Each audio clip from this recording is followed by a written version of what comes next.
ఐదుగురు సుపుత్రుల కోసం వచ్చి విచారించి వేదన చెంది నన్ను బలిపశువు కమ్మని ఆజ్ఞాపిస్తున్నావు. నువ్వు కన్న తల్లివి, మాతృదేవతలకు మధ్య తెచ్చిన రాజమాతవు. పాండవుల కన్న తల్లివి, నన్ను నిర్దాక్షిణ్యంగా చేసిన మహామాతృమూర్తివి. లోకంలో ఒక గుడ్రాలు కూడా తన పసికందును ప్రాణప్రదంగా ప్రయోజకుణ్ణి చేసి మురిసిపోతుంది. కానీ రాజకుమారుడిలా పెరగాల్సిన నన్ను సూతపుత్రుడితో అని పేరుతో సూతుడు అని 10 మందిలో నన్ను అవమాన పాలు చేయించి భీష్ముడి చేత అపకీర్తి పాలు చేయించావు. అయినా ఏనాడో కని వదిలేసిన నా మీద నీకు ప్రేమ ఉండునా? ఈ ఉండదని, అది కల్లయని, అది నా భ్రమేనని అనామకుడుగా మెరిగిన ఈ రాధేయుడు అనామకుడుగానే పరిమళించు, అనామకుడనే పరిమళించు.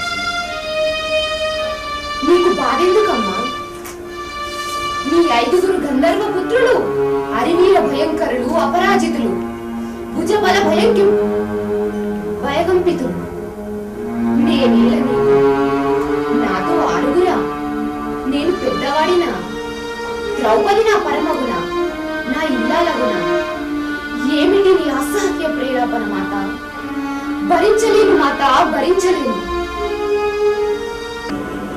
పరస్త్రీ మాతృ సమానమని నీకు తెలీదా మాత? లేక నీ కొడుకులు యుద్ధమున మరణించునని మతి భ్రమించి ఈ ఫేలవమైన మాటలు వాంగానించుచున్నావా? పాండవ మాతృమూర్తికి ఇది తగదు మాత, తగునా?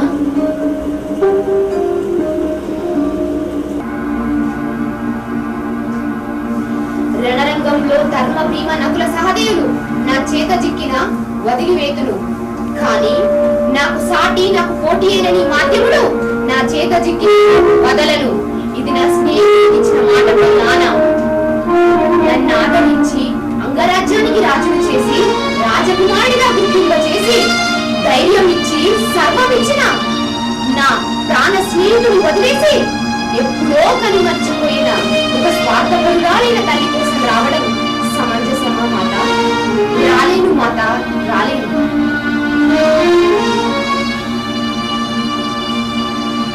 కన్న తల్లివి యాచించి నా ముందు చేయి చాచి వచ్చినందుకు అర్జునుడితో నీకు 5గురు, లేదా కర్ణుడితో 5గురు. ఇంత మాత్రమే నా వాక్కు, నా ప్రమాణము.